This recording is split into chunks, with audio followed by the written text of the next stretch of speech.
नमस्कार, आप देख रहे हैं उदयपुर न्यूज। आपके साथ मैं हूं कृतिका चौबीसा। खबरों में जाने से पहले नजर डालते हैं अब तक की तमाम बड़ी खबरों पर। उपचुनाव में हुई हार पचा नहीं पा रहे हैं जिलाध्यक्ष दिनेश भट्ट। पूर्व सरपंच देवड़ा के निष्कासन को दिग्गजों ने ठहराया गलत। मंडल अध्यक्ष मेनारिया की गलती का खामियाजा भुगता भाजपा ने। मासूम बच्चों के शव नाले में मिलने से गमगीन हुआ सज्जननगर। 2 दिनों से लापता थे विक्रम और प्रवीण।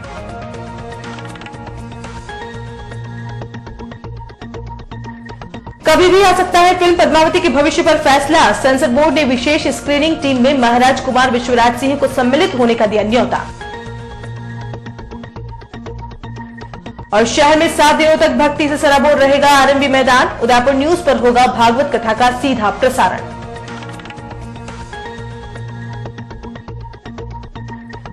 और अब खबरें विस्तार से। सबसे पहले बात करते हैं शहर भाजपा में आए धर्म संकट की। पूरे देश में 19 राज्यों पर जीत हासिल करने के बाद भारतीय जनता पार्टी आजादी के बाद की सबसे बड़ी पार्टी होने का दावा कर रही है। वहीं उदयपुर में हाल ही में हुए उपचुनावों में हुई हार पार्टी के दिग्गज पचा नहीं पा रहे हैं और इस स्थिति में पार्टी के जिम्मेदार पदों पर बैठे करता धरता हार का ठीकरा जबरदस्ती बेकसूरों पर फोड़ते दिखाई दे रहे हैं। देश में जहां कहीं भी चुनाव जीते तो मोदी के जयकारे हो रहे हैं और हारने पर पार्टी में जनसंघ के समय से पीढ़ी दर पीढ़ी जुड़े कार्यकर्ताओं का निष्कासन कहां तक उचित है। कुल मिलाकर इन दिनों उदयपुर शहर में भारतीय जनता पार्टी में जिम्मेदार पदों पर बैठे दिग्गजों की खूब फजीती हो रही है। वहीं जहां से पार्टी को हार मिली है वहां भी भाजपाइयों और क्षेत्रवासियों में यही चर्चा है कि हार की वजह कुछ और है और पार्टी का तुगलकी फरमान कुछ और। जी हां, हम बात कर रहे हैं मटून और भोइयों की पंचोली पंचायत की, जहां हाल ही में हुए उपचुनावों में पार्टी को हार का मुंह देखना पड़ा है। हार पर मंथन किए बिना आनंद फानन में शहर जिलाध्यक्ष दिनेश भट्ट ने कार्रवाई करते हुए क्षेत्र में 10 सालों तक सरपंच रह चुके औनार सिंह देवड़ा, जो कि किसानों की जमीन को अपना हक दिलाने के लिए दिन रात लगे हुए हैं, उनका ही निष्कासन कर दिया। शनिवार को जब उदयपुर न्यूज पूरे मामले की तह तक गया तो पाया कि हार का कारण वह है ही नहीं जो जिलाध्यक्ष पार्टी हाईकमान और शहरवासियों को बताना चाह रहे हैं। असल में हार की मुख्य वजह और क्षेत्र के भाजपाइयों के अलावा मतदाताओं की माने तो झामेश्वर मंडल के अध्यक्ष अमृतलाल मेनारिया का नेतृत्व रहा है। इस क्षेत्र में सबसे ज्यादा मतदाताओं वाला धड़ा श्री मेनारिया से काफी नाराज है और उस नाराजगी की वजह क्या रही है, आइए आपको भी सुनाते हैं। उदयपुर न्यूज संपादक मनु राव की भाजपा के वरिष्ठ नेता और मनवा खेड़ा सरपंच पति भंवरलाल डांगी से दूरभाष पर हुई पूरी बातचीत और हार के वह कारण जो शायद जिलाध्यक्ष बता नहीं पाए। श्री डांगी खरबड़िया के प्रभारी भी रह चुके हैं और यहीं से पार्टी को 150 से ज्यादा वोटों की हार हुई है। मैं जानना चाह रहा हूँ में जो हार का कारण रहा वो मुख्य कारण क्या था? सर एक्चुअल में क्या है, थोड़ा सा जातिवाद तो हुआ ही है जी। हाँ, जातिवाद कैसे हुआ? ये जो अध्यक्ष है ना, ये इसको गलत बनाया कि ब्राह्मण को ये क्या हमारे पटेलों की लड़की लेके गया हुआ है। अच्छा, इसलिए जातिवाद तो होता ही है ना। अच्छा, हाँ, मतलब कौन सा अध्यक्ष? जो हमारे झामेश्वर मंडल का अध्यक्ष है वो। अच्छा, तो ये हमारे हाँ समाज की लड़की को लेके गया हुआ है। हाँ। तो सर हमारी जाजम पे इसको थोड़ी बिठाएंगे। संगठन ये पार्टी के साथ है, हम संगठन के साथ है, लेकिन जाजम तो जाजम होती है ना समाज की। तो मतलब हार का मुख्य कारण यही रहा है, मान सकते हैं? हाँ, यही है सर। तो ये जो निष्कासित करने का जो मामला है, हाँ, ये कहाँ तक सत्य है? मतलब इन्होंने मतलब ये कह रहे हैं कि हरवाया इन्होंने, तो इसमें कितनी वो है? सर मेरी नॉलेज से तो इन्होंने कोई कांग्रेस का प्रचार तो किया नहीं है, ठीक है सर। मान लो किसी को इन्होंने बोला कि ये ओनार सिंह जी जानते हैं, बाकी मेरे हिसाब से तो ऐसा कुछ हुआ नहीं। न हुआ है तो संगठन उसकी जांच करता है ना, मतलब डायरेक्ट ही ऐसे पार्टी से निकालने का क्या कारण है? संगठन जमीनी लेवल पे जाता है डबिया गांव में, कि वास्तव में मुख्य कारण क्या रहा है। जमीनी लेवल पे जाकर संगठन को फैसला लेना। तो सुना आपने पार्टी के वरिष्ठ नेता भंवरलाल डांगी का क्या कुछ कहना है। ऐसे में उदयपुर न्यूज ने जिलाध्यक्ष दिनेश भट्ट से भी बात करनी चाहिए, लेकिन शायद उनकी व्यस्तताओं के चलते या हार के मंथन को लेकर की जा रही आपात बैठकों के कारण वह फोन नहीं उठा पाए हों। लेकिन हार की जो वजह भंवरलाल डांगी ने बताई है उस पर भी तो गौर करना जरूरी है, क्योंकि मंडल अध्यक्ष ने भी इस क्षेत्र में काफी प्रचार प्रसार किया था, जो भी माना जा रहा है कि सबसे बड़े समाज को फूटी आंख भी अच्छा नहीं लग रहा था। इस पूरे मामले में जब कानपुर उप सरपंच मदन लाल डांगी से बात की गई तो उन्होंने कहा कि राजनीतिवश ओनार सिंह देवड़ा का निष्कासन किया गया है, क्योंकि वह किसानों के हित के लिए लड़ रहे थे और पार्टी के कर्ता धर्ताओं को यह बात नागवार गुजरी। आइए इनसे हुई दूरभाष पर बातचीत को भी आपको सुना देते हैं। हेलो। हाँ सर, मनु राव बोल रहा हूँ उदयपुर न्यूज चैनल से। हाँ सर, ओपन। मैं ये कहना चाह रहा हूँ कि जो मटून जो पंचायत में जो हार हुई है अभी भारतीय जनता पार्टी की, हाँ इसका मुख्य कारण क्या रहा? मुख्य कारण उदय सागर वेटलैंड का जो मामला था अपने किसानों का। हाँ। उसमें शुरुआत में सभी भाजपा के आला कमान जो नेता थे, शहर जिला उपाध्यक्ष गणेश व्यास वगैरह, सभी लोग किसानों के साथ में थे, ठीक है ना। फिर धीरे धीरे पार्टी का दबाव पड़ता गया, सभी लोग किसानों की समिति से दूर होते चले गए और वही मेन मुद्दा वही था। अच्छा, तो इसमें मतलब ये जो ओनार सिंह देवड़ा को निष्कासित करने की बात आई है जिला की तरफ से, वो कितनी सही है? ना, वो तो उनकी गलत है। कुछ लोग भाजपा को एक प्राइवेट लिमिटेड कंपनी की तरह चला रहे उदयपुर ग्रामीण में, वो तो गलत है। है ना, वो उनका बिल्कुल गलत है सर। और ओनार सिंह जी ने सहयोग जरूर मतलब किसान के हिसाब से थे, लेकिन उन्होंने अब इस चुनाव में ये बिगुल जरूर बजाया था कि जो किसानों के साथ में रहेगा वही मतलब उसी को किसान सपोर्ट करेंगे। लेकिन एंड मोमेंट में जैसे कुछ लोग सरपंच या ओनार सिंह जी जिस समिति में थे कि उदय सागर वेटलैंड संघर्ष समिति, उस संघर्ष समिति को छोड़ के कुछ लोग चलते बने, लेकिन ओनार सिंह जी ने किसान संघर्ष समिति का साथ नहीं छोड़ा था, क्योंकि वो हाईकोर्ट तक लेके गए थे इस मामले को। और यही वजह रही कि ये पार्टी के कुछ लोग जो खपा हो गए हैं। भारतीय जनता पार्टी समर्थित उम्मीदवार की पार्टी के उपचुनाव में हार वाकई सोचने वाली बात है, क्योंकि चौतरफा कांग्रेस को हार का मुंह देखना पड़ रहा है। ऐसे में क्या कारण रहे हैं कि आखिरकार एक छोटी सी पंचायत से पार्टी हार गई? इस पूरे मामले पर भाजपा ओबीसी प्रकोष्ठ गिरवा के पूर्व अध्यक्ष शिवलाल डांगी ने और भी चौंकाने वाले खुलासे किए हैं। उनकी माने तो टिकट देने से पहले पार्टी ने एक बार भी क्षेत्र के वरिष्ठों से चर्चा नहीं की। साथ ही झामेश्वर मंडल अध्यक्ष की गलती का खामियाजा पूरी पार्टी को भुगतना पड़ा है।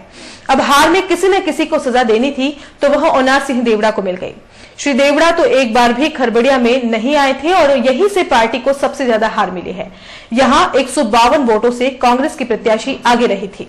ये जो मटून और भोइयों की पंचवटी में जो हार हुई है भारतीय जनता पार्टी के उसकी कैंडिडेट की, उसका कारण क्या रहा मुख्य, आप बता पाएंगे? अरे वो बीजेपी को तो इसलिए रहा है, इधर कोई मंडल अध्यक्ष ने बना था ना। हाँ। वो उससे नो डांग जाति या हमारे जाति के लोग वहाँ पर चिड़े हुए थे गाँव में कि नहीं। अच्छा, तो इसलिए वो हो गया था कोई इधर यहाँ का बना दिया था। मैंने है तो हमारे ये बात आपको ये सार्वजनिक तो नहीं हो रही है बात, क्या है? नहीं, मैं तो पूछना चाह रहा हूँ आपसे। तो आप फिर ये बताओगे आगे नहीं? हाँ, बताना तो है, हाँ, कारण है। अरे पर आप और बताओगे क्या? मेरा नाम नहीं हूँ। हाँ, वो तो भाई आपसे पूछ ही रहे हैं ना। अरे तो वो तो यार वो थोड़ा सा ये हो गया। तो अमृत जी एक वो मैनेजर है, उन्होंने उनको मंडल अध्यक्ष बनाया बीजेपी पार्टी ने। हाँ, तो वो थोड़ा इधर लव मैरिज कर ली थी डलिया में, तो फिर वो प्रचार में चले गए। ये इस कारण से हो गया था। फूल जी मीणा के साथ में उधर चले गए, हमारे विधायक जी है, इसलिए वो कोई ज्यादा फर्क नहीं रहा था। हमने मेहनत तो करी थी, सब करी, लेकिन वो तो गांव के लोगों ने खरबड़ा से आ रही, बाकी पीछे भी हमारा ठीक ही था। नहीं, जिस तरह से वो मटून के पूर्व सरपंच ओनार सिंह देवड़ा को निष्कासित किया है, तो ये कहाँ तक मतलब सही है आपकी नजरों में? अरे ये तो नहीं है, ये तो बेकार किया। वैसे इन्होंने यहाँ पर ये 2-4 जने यही के मिल के है ना, उनको टारगेट बनाया, बाकी उनकी वजह से तो पार्टी हमेशा जीतती है। हाँ, वो क्या माइनस कराता है, वो तो ये इनको टारगेट बनाता है कि पंचायत में उनकी चले नहीं उधर, इस वजह से इससे बाकी नहीं। बाकी हम सब लोगों ने काम किया ना इसमें, ऐसी बात थोड़ी। 58 वोटों का ही तो फर्क आया है। वो भी खरबटा गांव से 152 वोट से हार गई बीजेपी, और ओनार सिंह देवड़ा तो इधर खरबड़ा में प्रचार करने भी नहीं आए वो तो। हाँ, उनका तो इधर कोई काम भी नहीं था ना साहब। कुल मिला के ये है कि भाई जो झामेश्वर मंडल अध्यक्ष है वो हार का कारण रहे हैं। हाँ वो नहीं, ये रे कारण हार का कारण था और तो कुछ नहीं कारण था हमारे पास। इन तीनों से हुई बातचीत से तो साफ हो गया कि यहाँ पर हार की मुख्य दो ही वजह रही है। एक तो झामेश्वर मंडल अध्यक्ष से नाराजगी और दूसरी किसानों के हक दिलाने में नाकामयाब रही सरकार के जिम्मेदारों की। यहाँ हार का कारण ओनार सिंह देवड़ा को मानना लोगों के हिसाब से नाइंसाफी है। पहले ही पार्टी को सोच समझकर टिकट देना चाहिए था या यहाँ पर नेतृत्वकर्ता का चयन भी सही करना था। इस पूरे मामले में उदयपुर न्यूज ने पार्टी से निष्कासित ओनार सिंह देवड़ा से, जो कि 10 वर्षों तक इस क्षेत्र के सरपंच रह चुके हैं, उनसे बात की तो उन्होंने पूरे मामले का पट्टाक्षेप करते हुए साफ किया कि झामेश्वर मंडल अध्यक्ष की वजह से ही पार्टी की हार हुई है। वहीं उन्होंने यह भी कहा कि वह जनसंघ के समय से ही पार्टी के कर्मठ कार्यकर्ता है। सरकार की ओर से झील प्राधिकरण में करीब 5000 बीघा जमीन पेटा कास्ट में सरकार एक्वायर्ड करने जा रही है। वहां के किसान कहां जाएंगे? किसानों को उन जमीनों पर कुछ भी करने नहीं दिया जाएगा। ऐसे में हक की लड़ाई तो लड़नी ही पड़ेगी और आगे भी लड़ते रहेंगे। मुख्य कारण तो मैंने अभी 2 दिन में, जैसे कल मैंने अखबार में पढ़ा, उसके बाद मैंने वापस छानबीन की। उसमें जो डांगी समाज के जो कानपुर से अमृत मेहरा को जो भी झामेश्वर मंडल का अध्यक्ष बनाया है, उसमें क्या डांगी समाज का पूरा गाँव आता है, खरबड़िया गाँव मेरे पंचायत में, मटून पंचायत में। तो डांगी समाज में अमृत मेहरा ने क्या लव मैरिज कर ली, समाज में ब्राह्मण है और इसने डांगी समाज की लड़की से शादी कर ली। तो मेरे सुनने में यही आ रहा है कि इसने लव मैरिज करने के कारण डांगी समाज में रोष था और ये पूरा ठीकरा मतलब मेरे पे फोड़ा जा रहा है क्योंकि अमृत मेहरा के कारण ये पार्टी हारी है, तो ये ठीकरा मेरे पर क्यों फोड़ा जा रहा है? आपके पास कितने दिन पहले? ये मेरे पास ये 1 दिन पहले आया है और मुझे बोला कि भाई मेरा गेस्ट हाउस था, मैं वहाँ बैठा था, तो तगत सिंह जी और अब फूल जी एमएलए साहब सब आए थे। पर मेरे को अगर 10 दिन पहले आते तो मैं पार्टी में और ज़्यादा मेहनत करता। 1 दिन में मैंने जो मेरे से मेहनत हुई वो मैंने की। उसके बाद भी ये लोग मेरे पे अगर इस तरह से इल्ज़ाम लगा रहे हैं, तो मैं 30 साल से पार्टी में काम कर रहा हूँ, 25 साल से पार्टी को कभी हारने नहीं दिया। तो ये इस बार भी मेरे साथ ये ठीकरा मेरे पर क्यों फोड़ा जा रहा है? जिलाध्यक्ष का कहना है कि वो पहले ही आपको हटाने वाले थे। जिला अध्यक्ष जी कह रहे हैं मैंने 6 महीने से मैंने आंदोलन छेड़ रखा है। किसानों की ज़मीनें हैं जो अगर प्राधिकरण में आ रही है, अगर उसमें अगर मकान नहीं बना सकता किसान, तो ये 4 लेन बन रही है, अंदर कई भी उदय सागर में कितने निर्माण हो रहे हैं, तो उनको परमिशन सरकार दे रही है। और हमारे किसानों को, गरीब लोग जो अपना मकान नहीं बना पा रहे हैं, वो मकान तो बनना चाहिए ना। मकान के लिए तो मैं लड़ाई लड़ रहा हूँ। किसानों के 25 साल से मैं दुख दर्द को समझ रहा हूँ। उन्होंने कह दिया मेरे को कोई ओनार सिंह जी आप किसानों के साथ हो, किसके साथ हो? मैंने बोला भाई आप अपन इतने सालों से साथ में रह रहे हैं। मेरी तीसरी पीढ़ी है। मेरे दादाजी जनसंघ से जोत सिंह जी दाई जी को जिताया था, उसके बाद मेरे फादर ने काम किया इस पार्टी में, तीसरी पीढ़ी में हूँ मैं। 30 साल से मैं इस पार्टी में काम कर रहा हूँ। 70 साल हो गए इस पार्टी में। हम क्या मतलब इस पार्टी के लिए हमने क्या नहीं किया? इस खून से सींचा। पार्टी हमारी माँ है, लेकिन कुछ लोग ऐसे हैं जिन्होंने हमारे साथ इतना अन्याय किया है। भारतीय जनता पार्टी के शहर अध्यक्ष द्वारा लिए गए फैसले की पार्टी के ही अंदरूनी ग्रुपों में निंदा हो रही है। वहीं ओनार सिंह देवड़ा को भी समर्थन मिलता जा रहा है। वहीं स्वर्गीय भेरू सिंह जागृति मंच के समन्वयक वांगीलाल जोशी, जो खुद पार्टी के जिलाध्यक्ष रह चुके हैं, उनका भी कहना है कि किसी के भी निष्कासन का अधिकारी जिलाध्यक्ष के पास हो ही नहीं सकता। वह सिर्फ हाईकमान तक शिकायत पत्र भेज सकता है। दूसरी ओर जहां पार्टी के इतने दिग्गज लग गए और पार्टी को जिताकर नहीं ला पाए, इससे लगता है कि सभी जनाधार विहीन नेता हो गए हैं। खैर, यह तो भारतीय जनता पार्टी और उसमें उपजे अंतर्कलह की बात है जो इन दिनों मुख्य रूप से सामने आ रही है। खैर, कुछ भी हो, इसका खामियाजा पार्टी को ही भुगतना पड़ रहा है, जिसके दूरगामी परिणाम भी कुछ अच्छे नहीं दिख रहे हैं। चलिए बात करते हैं एक दुखद खबर की, जो शहर के अंबामाता थाना क्षेत्र में शनिवार को घटित हुई। शहर के सज्जन नगर कच्ची बस्ती इलाके के एक नाले में डूबने से 2 मासूम बच्चों की मौत हो गई।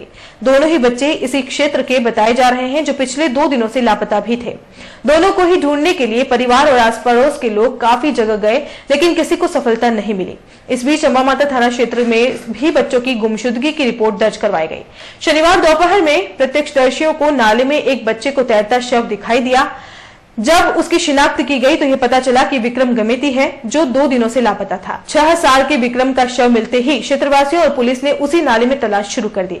काफी छानबीन के बाद देर शाम दूसरे बच्चे का शव भी नाले में मिल गया, जिसकी पहचान प्रवीण गमेती के रूप में हुई है। दोनों ही शवों को देखकर पूरे क्षेत्र में गमगीन माहौल हो गया, जबकि 2 परिवारों में तो मानो मातम छा गया हो। जानकारी मिली है कि खाकी ने दोनों ही शवों को पोस्टमार्टम के लिए उदयपुर की मुर्दा कोठरी में रखवाया है, जहां रविवार को पंचनामे के बाद मासूमों के शवों को परिजनों को सुपुर्द किया जाएगा।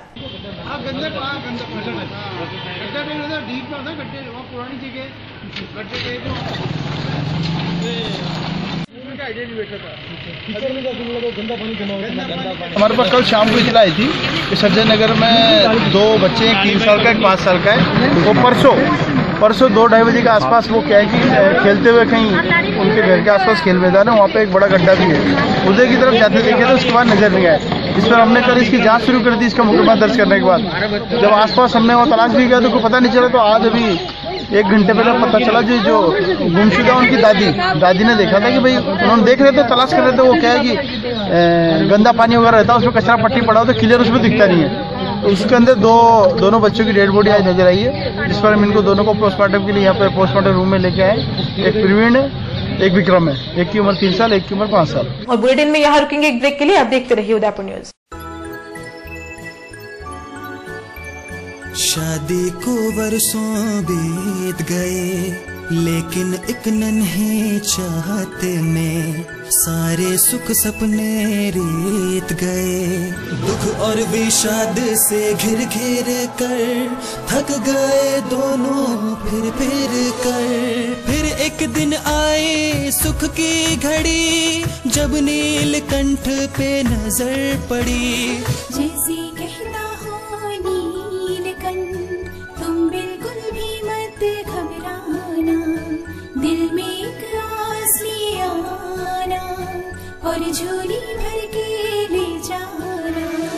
मन में फुलझड़ियाँ छूटेगी, अब नन्हे मुन्हे बचेगी, घर में किलकारी गूंजेगी। Neelkanth test tube baby centre, Udaipur. Realizing the dream of motherhood. Thank you, Neelkanth.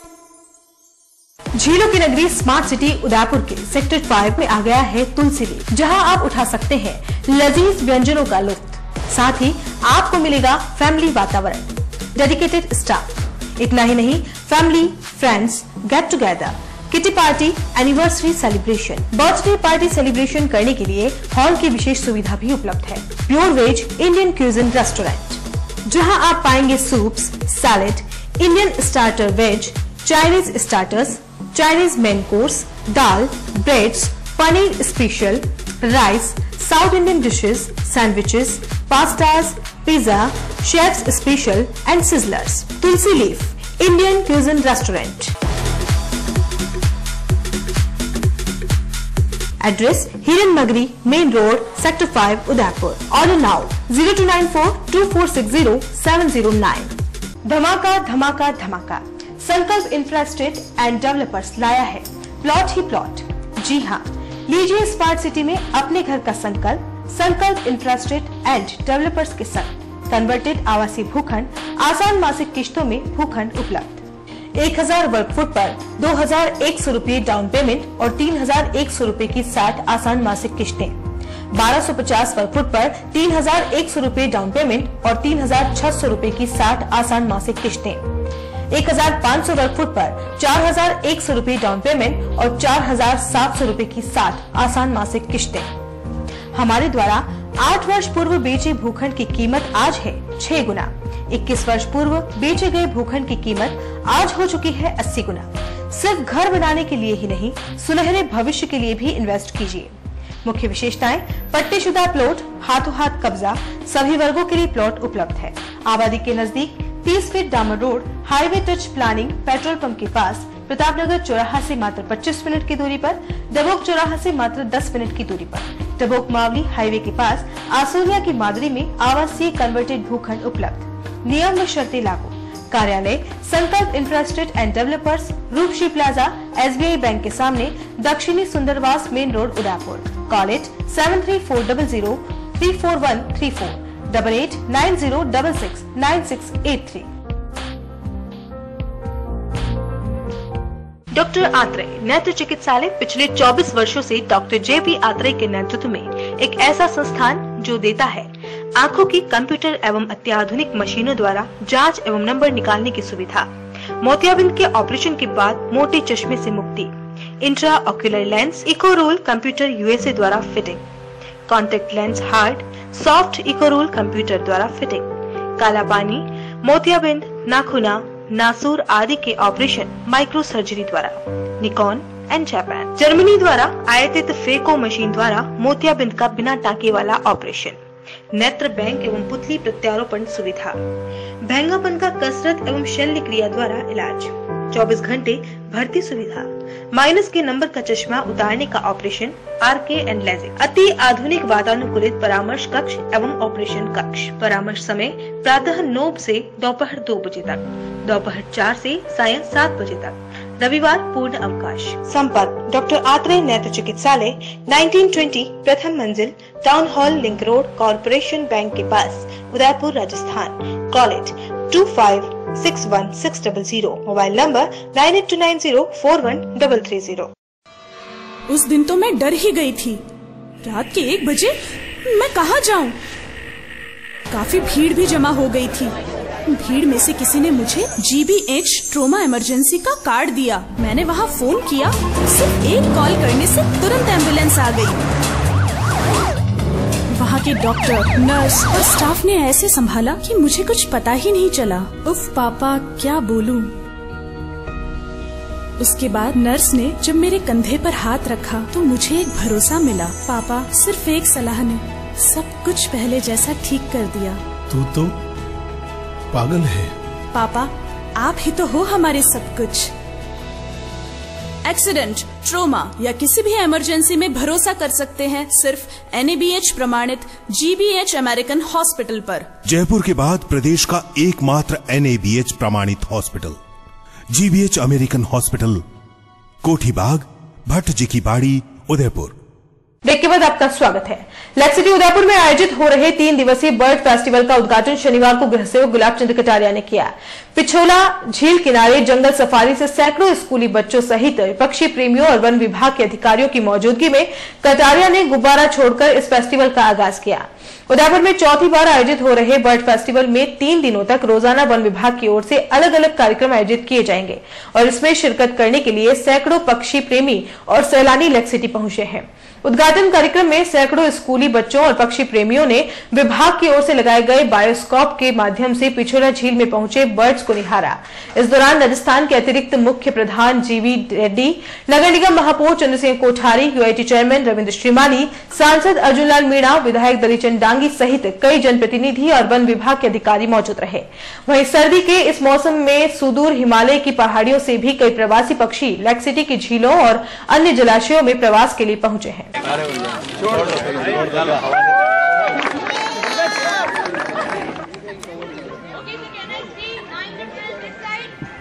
तो क्या है कि चौथा बर्ड फेस्टिवल अपन हर साल मना रहे हैं और नए नए कुछ लोगों के सुझाव आते हैं, उनको ध्यान में रख करके सरकार से और नगरपालिका UIT से जो सहयोग संभव हो सकता लेते हैं। सांसद विधायकों कोटों से भी लेते हैं और मैं सोचता हूँ शहर में पोटेंशियल बहुत है, जितना करो उतना कम है। मैं सोचता हूँ कि आज नया एक सुझाव आया था रेड्डी जी का कि पर्यटन मंत्री जी के पास भी काफ़ी कुछ पैसा है, प्रस्ताव बना के जाएं। वो हमारे यहाँ के राज्यसभा के सदस्य हैं, उनसे भी लाने का प्रयास करेंगे। डॉक्टर हर्षवर्धन जी से भी सेकेंड फेज जो हमारा बायोलॉजिकल पार्क का अभी पेंडिंग है उसको भी लाने का प्रयत्न करेंगे। जितना वो शेयरिंग मनी हमसे मांगेंगे नगरपालिका UIT और हम सब लोग मिलकर के निश्चित देंगे। लेकिन उदयपुर को आने वाले 2-3 साल में है ना, दुनिया का सबसे सुंदर शहर कैसे बने इसके लिए प्रयत्नशील हैं और ईश्वर इसमें हमारी मदद करेगा, ऐसा हमारा विश्वास है। और विभाग के सारे अधिकारियों से यही है कि काम आप करो, सहायता और पैसा लाने का काम हमारा, हम आपको निश्चित उससे देंगे। और विभाग के लोगों ने भी पूरे मन से काम किया है, इसके कारण से रोज एक एक कदम हम आगे बढ़ रहे हैं। गोल्डन पार्क भी नया ठिकाना होगा। गोल्डन निश्चित रूप से एक बहुत अच्छा, क्योंकि यहाँ से मैं कई बार निकलता हूँ, मेरा जाने का रास्ता झाड़ोल का आजकल ये हो गया और इसके कारण से यहाँ ऐसी झाड़ियाँ थी कि झील तो दिखाई नहीं देती थी। हमने सोचा इसको साफ करके देखें क्या इसकी, तो साफ करने के बाद इसकी जो विजिबिलिटी आई है, मैं सोचता हूँ इतनी बड़ी झील और कहीं जगह से दिखाई नहीं देती।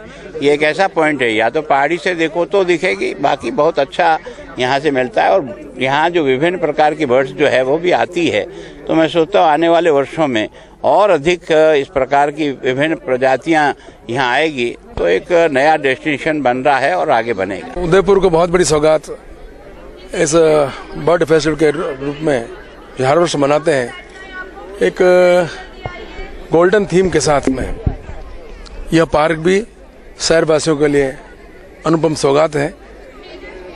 मूल रूप से इसके अंदर, पार्क के अंदर लेक फेसिंग जो पार्क है और सभी पेड़ पौधे जो भी इसमें होंगे उनका रंग पीला होगा और येलो थीम को ध्यान में रखते हुए वन विभाग के माध्यम से यह कार्य हुआ है। नगर विकास प्रन्यास ने इसमें 46 लाख रुपए का अपना योगदान दिया है और पर्यावरण की दृष्टि से और बर्ड पार्क में भी 1,74,00,000 रुपया नगर विकास प्रन्यास दिया है। किस तरह सुकून महसूस कर रहा है यूआईटी की, जिस तरह पर्यटन बढ़ेगा शहर में, क्या कहेंगे? यह वास्तव में पर्यटक जो इस शहर को देखने आते हैं और बहुत से ऐसे पक्षी प्रेमी, और यह वह जो कार्य है वह समय कार्यकाल है, वह समय है जिस ऋतु के अंदर देश विदेश के ये प्रवासी अपने पक्षी हैं वह भी झीलों के इर्द गिर्द वहाँ आते हैं और उनको जो सुकूनदायक स्थान उनको ठीक लगता है वहाँ पर वे अपना प्रवास करते हैं।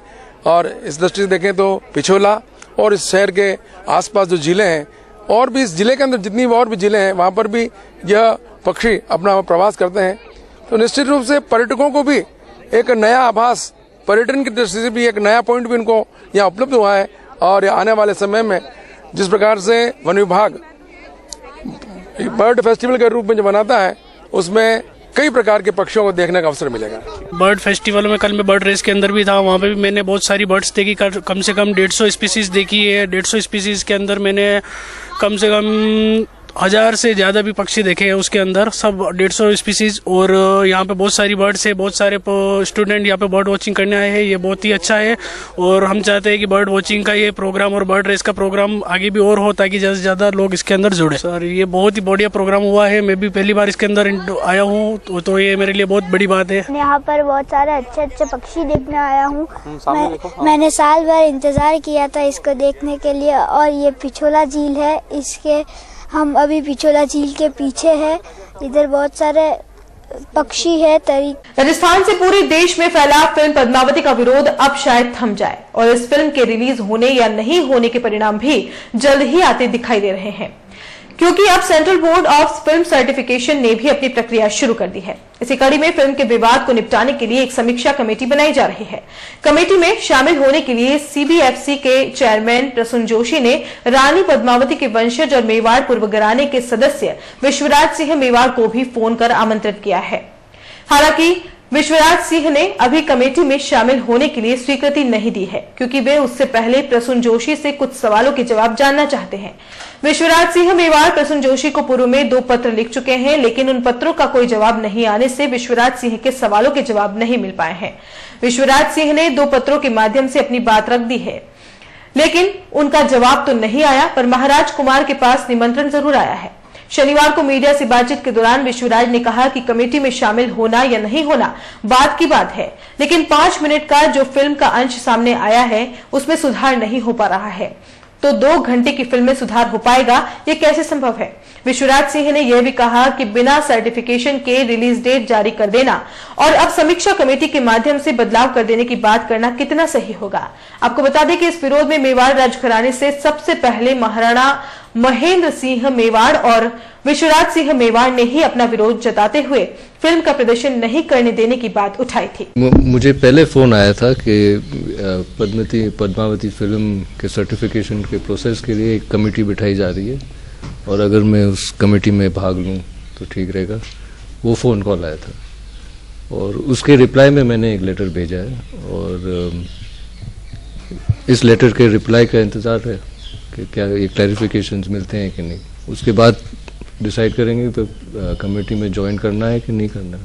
आपने लेटर क्या भेजा है तो फोन है उसके बाद? मैंने लेटर में भेजा है क्योंकि मैंने पहले 2 लेटर और भेजे हैं सीबीएफसी को, उनका जवाब नहीं मिला है। तो पहले के 2 लेटर का सारांश और उसके बाद में जो एक और घटनाएं हुई उनका क्लैरिफिकेशन मांगा है मैंने। तो जब ये क्लैरिफिकेशन मिलेंगे तभी डिसाइड कर सकेंगे।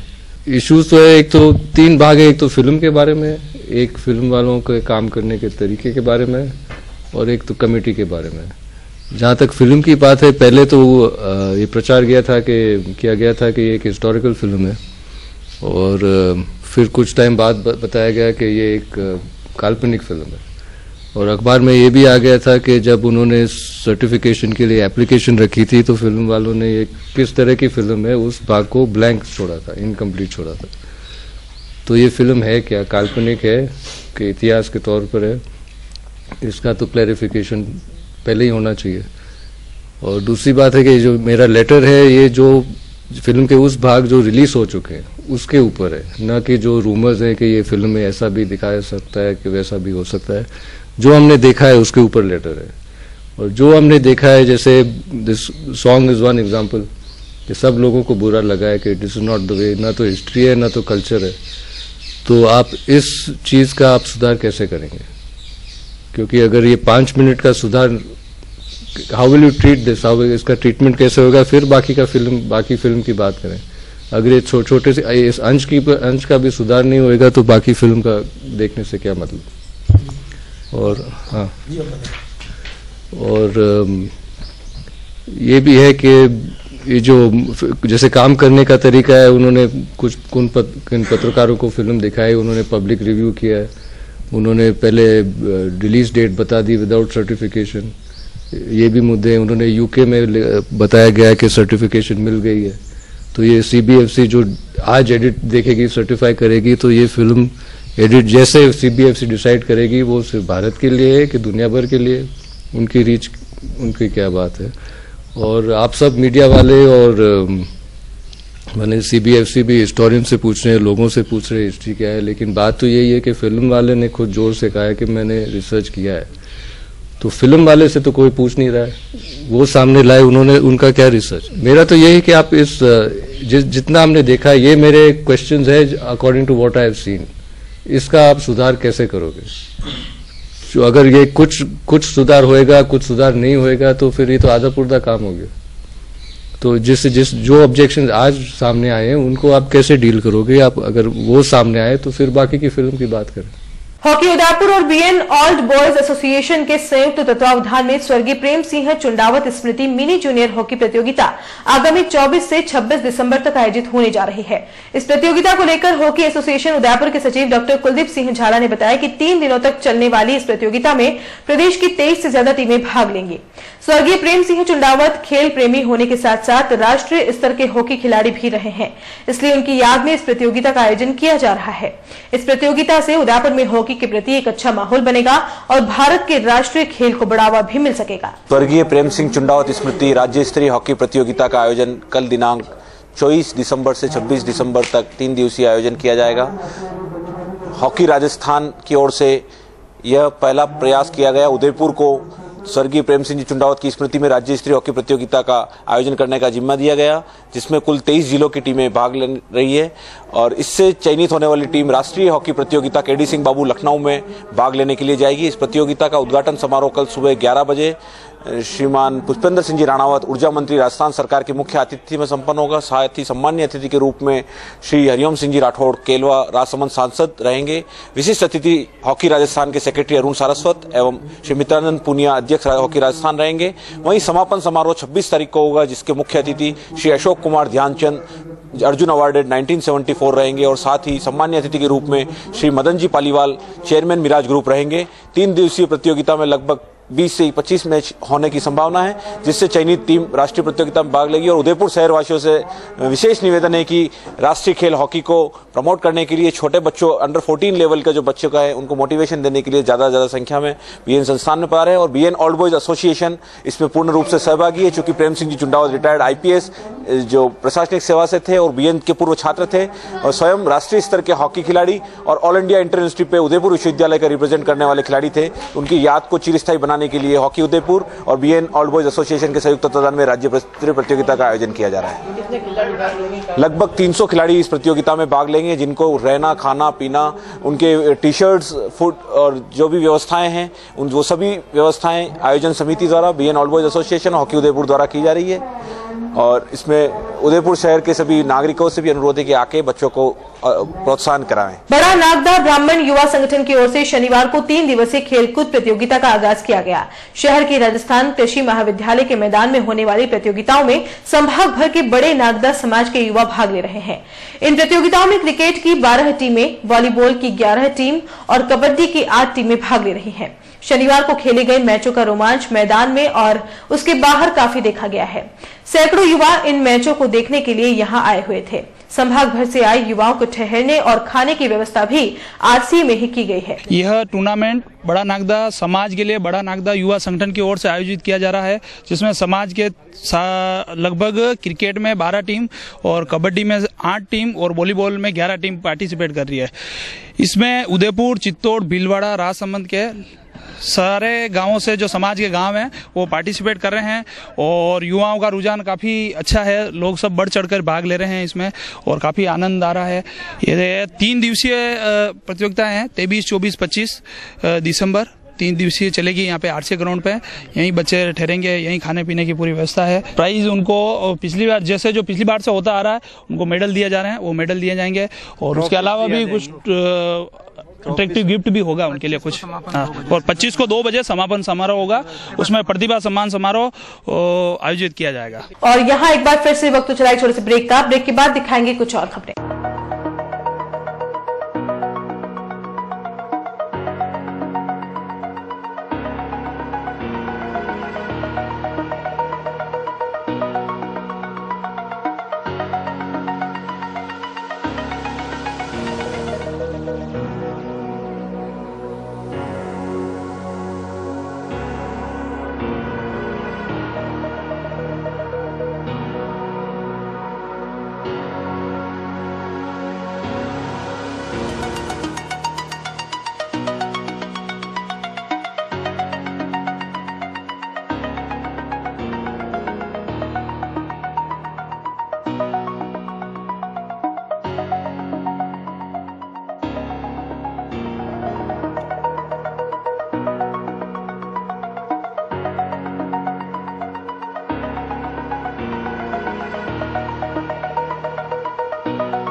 एक्वा ग्रुप भारत के सबसे विश्वसनीय पंप बनाने वाली कंपनी। ग्रुप की स्थापना 1956 में मिस्टर आर रामास्वामी द्वारा की गई, जो क्वालिटी और कस्टमर सेटिस्फेक्शन के लिए जाने जाते हैं। ग्रुप ने अपने 60 वर्षों के अनुभव से कृषि, व्यावसायिक एवं घरेलू क्षेत्र में सर्वोत्तम पंप दिए हैं। क्वालिटी इंप्रूव की जापानी तकनीक टीपीएम का उपयोग, एकमात्र कंपनी जिसे टीपीएम में अवार्ड प्रदान किया गया। देश का सबसे बड़ा एवं मजबूत नेटवर्क। वर्ष 2013 से 2016 तक लगातार 4 वर्षों तक बिजली की कम खपत वाले पंप के लिए स्टार रैंकिंग एवं अवार्ड प्राप्त कंपनी। महादेव एंटरप्राइजेस के मोती सिंह जी केलावत द्वारा पिछले 40 वर्षों से टेक्समो ब्रांड की उच्च क्वालिटी पंप व मोटरें उपलब्ध कराकर उदयपुर संभाग को लाभान्वित किया है।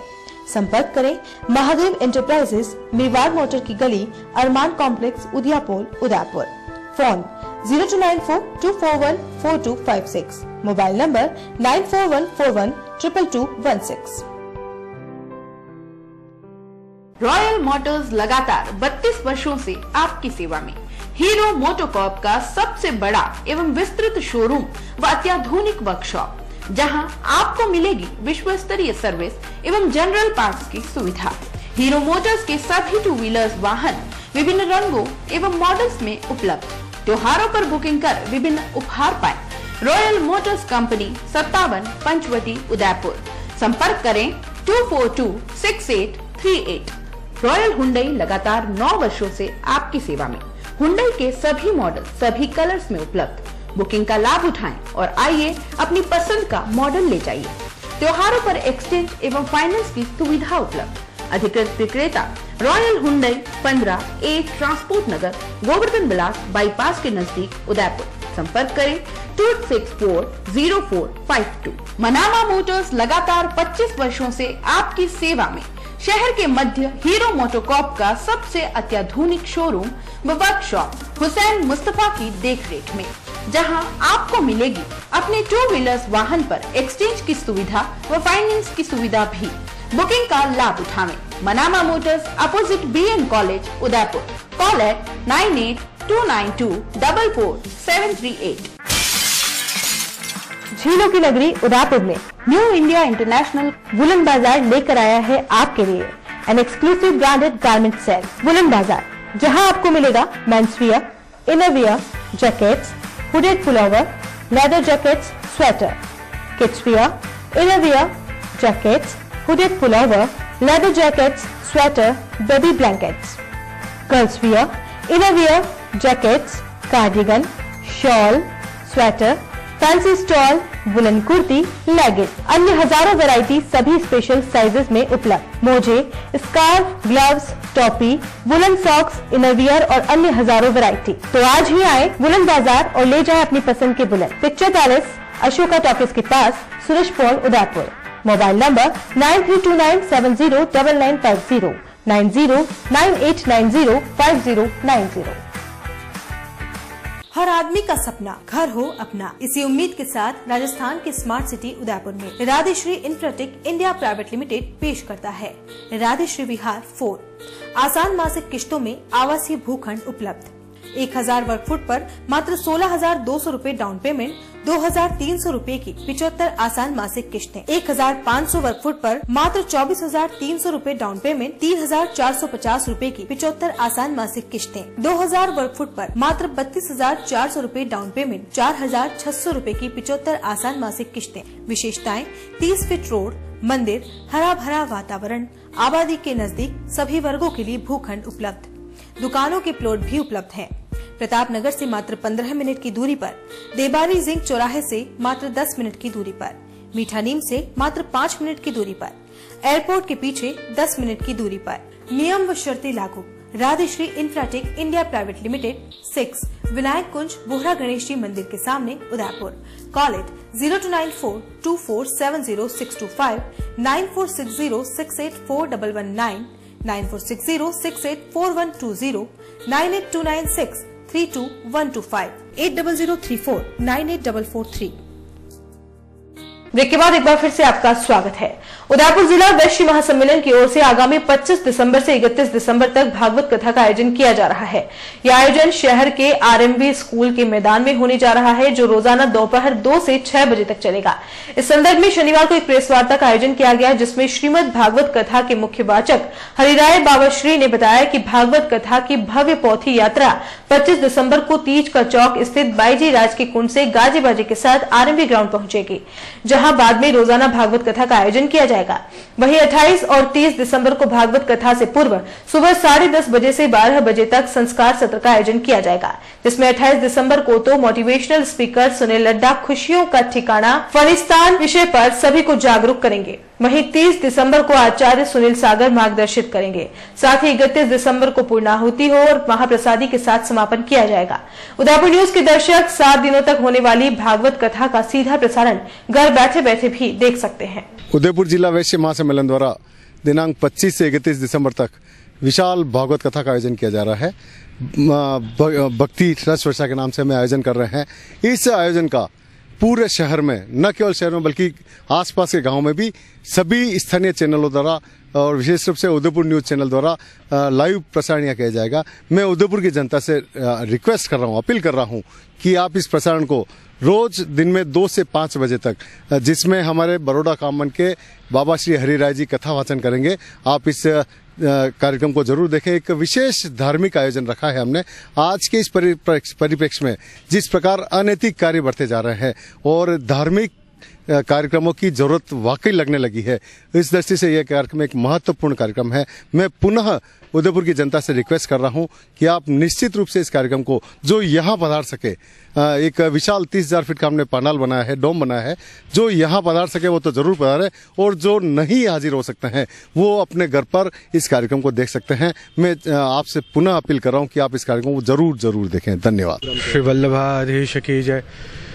यहाँ पर बड़ा ही सुंदर उदयपुर जिला वैश्य महासम्मेलन का आयोजन इकाई अंतर्राष्ट्रीय समाज, जो वैश्य समाज है, उसके द्वारा आयोजित हो रहा है। श्रीमद् भागवत ज्ञान यज्ञ श्रीमद् भागवत रसामृत का, जो 25 से 31 दिसंबर का कार्यक्रम रहेगा, और जिसके अंदर दोपहर को 2 बजे से 6 बजे तक का समय, वैसे तो पत्रिकाओं में 2 से 5 का समय है, किंतु 6 बजे तक का समय हम लेकर चलें।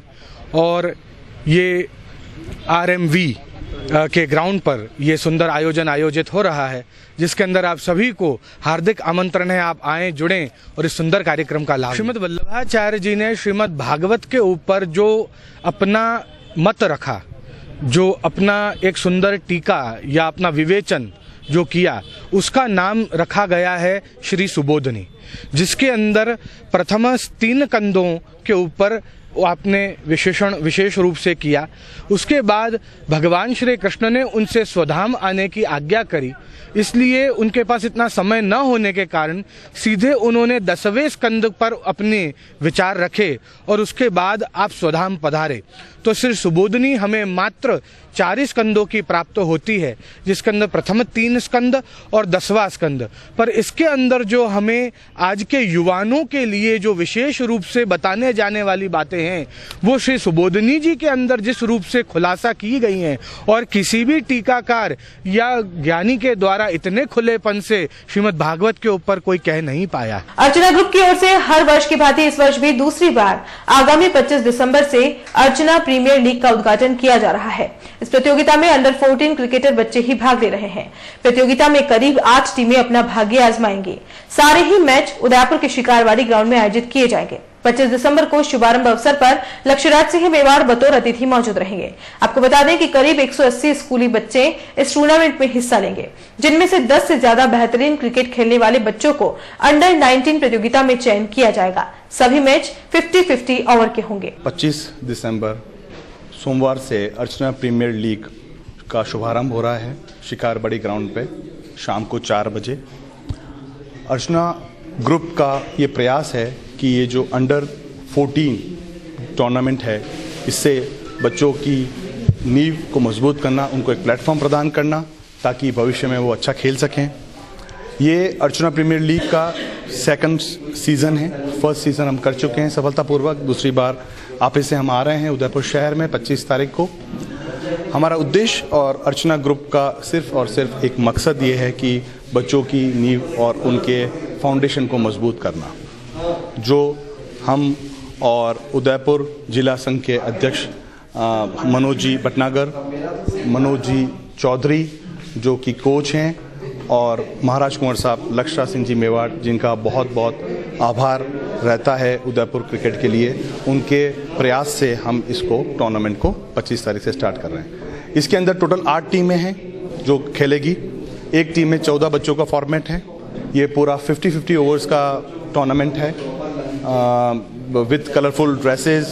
पूरा जो भी एक नेशनल जो प्लेयर्स खेलते हैं उस फॉर्मेट में खेलते हैं, हम बच्चों को खिलाते हैं, जिसमें colourful dresses, white leather ball with pads, with umpires, with जो 3rd एम्पायर के लिए हमने पूरा उसको जो कैमराज और वो पूरा हमने कर रखा है ताकि वी कैन जज द प्रॉपरली कि भाई कैसे आउट हुए हैं कि नहीं हुए हैं। तो it's a you can say it's a complete it's a sort of mini IPL which we are doing for the kids of under 14 in Udaipur. हम उसके लिए शिकारबाड़ी ग्राउंड के लिए महाराज कुंवर साहब का, उदयपुर क्रिकेट संघ का मनोज जी भटनागर और हमारे कोच जो कि भीष्म पितामह भी कहलाते हैं उदयपुर के लिए, जो बच्चों को काफ़ी सालों से उनके लिए प्रयास कर रहे हैं। मनोज जी चौधरी का तहे दिल से आभार। वंडर क्रिकेट एकेडमी का भी मैं आभार करना चाहूँगा कि जिन्होंने यहाँ पे एक एकेडमी स्थापित कर रखी है शिकारबाड़ी में, उनका भी हमको एक हमको साथ मिलता है, उसके लिए भी उनका बहुत बहुत, विवेक पाटनी जी का बहुत बहुत धन्यवाद, और आपका जितने भी मीडिया वाले हैं इन सब का बहुत बहुत आभार कि आप लोग इस जो बच्चों के जो टूर्नामेंट्स होते हैं इनको आप अच्छे से इसको आप लाते हैं, इसको उदयपुर शहर से मुताबिक कराते हैं, उसके लिए बहुत बहुत धन्यवाद। मैं सौरभ पालीवाल पुनः आप सबका सहयोग और साथ चाहता हूं ताकि ये सीज़न हम सफलतापूर्वक करें और अगले 3rd सीज़न की भी हम तैयारी जोर शोर से इस टूर्नामेंट के बाद चालू कर दें। राज्यपाल कल्याण सिंह ने अपने उदयपुर प्रवास के अंतिम दिन शनिवार को मोहनलाल सुखाड़े विश्वविद्यालय के 25वें दीक्षांत समारोह में शिरकत की। विश्वविद्यालय के विवेकानंद सभागार में आयोजित हुए समारोह में राज्यपाल ने 208 छात्र छात्राओं को सम्मानित किया। इस दौरान राज्यपाल ने 58 विद्यार्थियों को गोल्ड मेडल और 150 अभ्यर्थियों को PhD की डिग्रियां भी प्रदान की।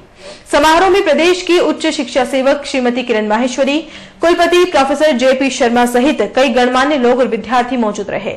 समारोह को संबोधित करते हुए राज्यपाल कल्याण सिंह ने सभी सम्मानित विद्यार्थियों से प्रत्येक कार्य को सच्चे मन और सेवा के जज्बे से करने का आह्वान किया। का आयोजन भी कर रहा है। विधि प्रक्रिया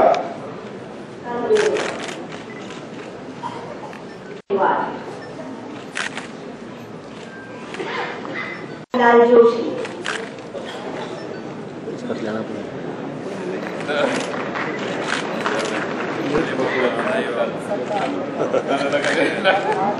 देश की पहली सोरायसिस इंटरनेशनल कॉन्फ्रेंस का समापन शनिवार को हुआ। 3 दिवसीय चली इस कॉन्फ्रेंस में नवसंकल्पों, नवाचारों, भविष्योन्मुखी योजनाओं और शोध आधारित विचारधाराओं के आदान प्रदान के साथ इसका समापन हुआ। इस कॉन्फ्रेंस में विशेषज्ञ चिकित्सकों ने एक स्वर में कहा कि सोरायसिस से मुक्ति पाना है तो सादा जीवन, पॉजिटिव विचार और आत्मसात करना होगा। जंक फूड, स्मोकिंग, अल्कोहल तथा तनाव को दूर से ही नमस्ते कहना होगा। नियमित व्यायाम को जीवन शैली का अभिन्न अंग बनाकर ही सोरायसिस को अलविदा कहा जा सकता है। आपको बता दें कि इस इंटरनेशनल कॉन्फ्रेंस के ऑर्गेनाइजर सेक्रेटरी डॉक्टर प्रशांत अग्रवाल ने बताया कि डायलॉग्स इन क्लिनिक डर्मेटोलॉजी के तत्वावधान में सार्क एएडी की ओर से आयोजित कॉन्फ्रेंस के अंतिम दिन सार्क देशों भारत, बांग्लादेश, नेपाल, श्रीलंका, भूटान, अफगानिस्तान, मालदीव, पाकिस्तान के विशेषज्ञों सहित America, France, Israel, Austria, Argentina चिकित्सकों ने 5 सत्रों में त्वचा से संबंधित सोरायसिस रोग के उपचार के आधुनिकतम तकनीकों, उपकरणों, माइक्रोबायोलॉजी के स्तर पर उपचार संबंधी जटिलताओं, चुनौतियों, अवसरों पर वीडियो प्रेजेंटेशन दिया। विशेषज्ञों ने माना कि देश, काल और परिस्थिति के हिसाब से उपचार संबंधी विविधताएं तो हो सकती हैं, मगर नई मेडिसिन के प्रयोग, संतुलित भोजन, योग, तनाव मुक्ति आदि उपायों से इस बीमारी के खिलाफ सशक्त व निर्णायक लड़ाई लड़ी जा सकती है। और चलते चलते एक नजर अब तक की हेडलाइंस पर। उपचुनाव में हुई हार पचा नहीं पा रहे हैं जिलाध्यक्ष दिनेश भट्ट। पूर्व सरपंच देवड़ा के निष्कासन को दिग्गजों ने ठहराया गलत। मंडल अध्यक्ष मेनारिया की गलती का खामियाजा भुगता भाजपा ने। मासूम बच्चों के शव नाले में मिलने से गमगीन हुआ सज्जननगर। 2 दिनों से लापता थे विक्रम और प्रवीण।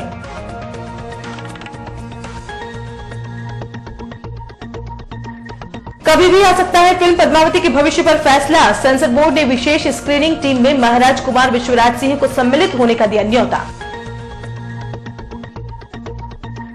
और शहर में 7 दिनों तक भक्ति से सराबोर रहेगा आरएमबी मैदान। उदयपुर न्यूज पर होगा भागवत कथा का सीधा प्रसारण।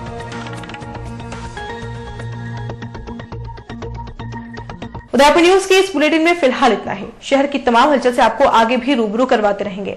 फिलहाल इजाजत दीजिए कृतिका चौबीसा को और खबरों के लिए देखते रहिए उदयपुर न्यूज। नमस्कार।